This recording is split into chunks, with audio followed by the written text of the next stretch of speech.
So Conor McGregor has come out a day early with his big fight announcement. And what he said is he will be fighting Michael Chandler at International Fight Week at 185 pounds.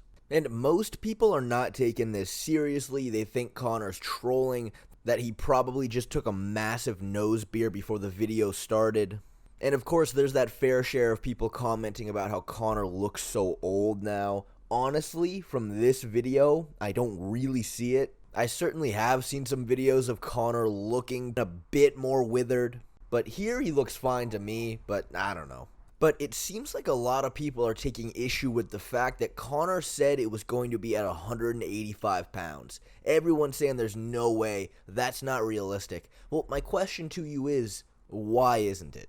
Michael Chandler just tweeted saying 185 is good for him. Conor told Chandler that the fight was gonna be at 185 on Tough. If I told you what weight it's gonna be, 185. You want to do 185? I'll do 185. You'll do what you're told. So what's the problem? People are saying, oh no, it's not going to be more than 170. It won't be more than 170. What's the difference between 170 and 185 if they're not in title contention? Back when Conor fought Dustin Poirier the second time, there was an initial push to make that fight at 170. And Dana White came out and said, no, this fight's going to be at 155 because it doesn't mean anything at 170. And that is because at the time, Dustin Poirier and Conor McGregor were both in title contention. The winner of that fight was gonna get a title shot at 155. So of course it couldn't be at 170. But in this case, is Conor or Chandler gonna get a title shot anytime soon? Probably not, so they can fight wherever they want to fight. Not to say they're gonna 100% fight at middleweight. They may not, but why is that the reason why you're not believing the announcement? And also, Ariel Helwani has come out and said the UFC is planning on having International Fight Week on June 29th. So, to me, none of the facts that Conor presented have any red flags to me personally. Now, you may say Conor seemed a little silly, a little jovial, perhaps. So maybe he's just making this entire thing up and none of it's true. But with the information Conor presented, I don't see any reason to not believe him yet. We'll see in the coming days if anything changes. But one thing is for sure. The world has turned their back on Conor McGregor, and it is very interesting to see. Because without a doubt, when it comes to Conor McGregor, MMA fans just lose all their sense of logic. If you go on any social media, any of them, Instagram, YouTube, Reddit, you will see identical comments, thousands of them, saying the exact same line, and that's, Conor McGregor is washed, he's on roids now, he doesn't have that fire anymore, the money ruined him, he needs to retire. And something about that is just so funny to me, because has everybody just forgot what steroids do for you? Like, why are you including that he's on steroids as a reason why he's washed? Last time I remember, there's a reason why performance-enhancing drugs are supposed to be banned and why the far majority of athletes use them. And that is because they enhance your performance greatly.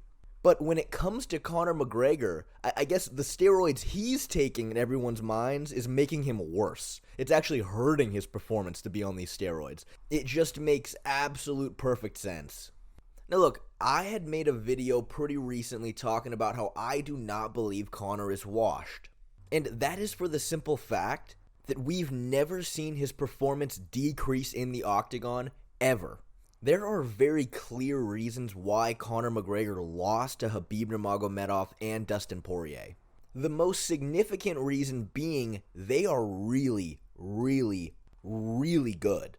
Khabib, the best 55er in the entire world, and at the time, Dustin Poirier was number 2 behind Charles Oliveira. But people who like to hate and do not understand fighting love to just simplify all those reasons as, oh, well, Conor just isn't as good anymore because he beat other fighters before, and now he's losing to these guys, so obviously he's not good anymore, and if he was as good, he would have won. Like, oh, gee, thanks. But here's the thing, though. For all we know, Conor may come back in this fight, and he really is a shell of his former self. He's clearly not moving like he used to. He's way slower, doesn't have the power. He's a lot more hittable. That can 100% happen. We haven't seen him in a long time. He's coming off that catastrophic shin break. So we really don't know how he's going to look. But that's the thing. We don't know. We have no idea.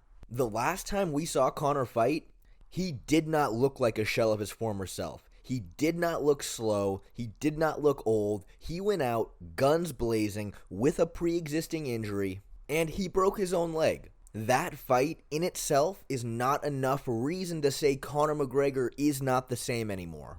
But for some weird reason, the entire MMA community wants to just jump on this bandwagon and collectively pretend like we know exactly what is going on in his life. Because we do not know. And we're not gonna know until he fights Michael Chandler. But hey, hopefully he stops taking those steroids that's making him old and washed. But let me give you guys another interesting idea that I don't think a lot of people are considering. Think about it. Conor beats Michael Chandler at 185 pounds, and what does that open up? A title shot against the winner of Dricus versus Sean Strickland. Let's just call a spade here, guys. Conor McGregor, I think he's done at 155. He's accomplished everything you can possibly accomplish in that weight class by becoming champion. 170 is an option, but as of right now, it looks like Leon Edwards is going to be defending his title against Amir Muhammad at UFC 300. And it also seems like Shavkat is going to be next up really quickly, so 170 is booked. But that just leaves the door wide open for 185. I mean, think about it. It makes perfect sense. Kelvin Gastelum has the exact same height and reach as Conor does. And look what he did to Israel Adesanya.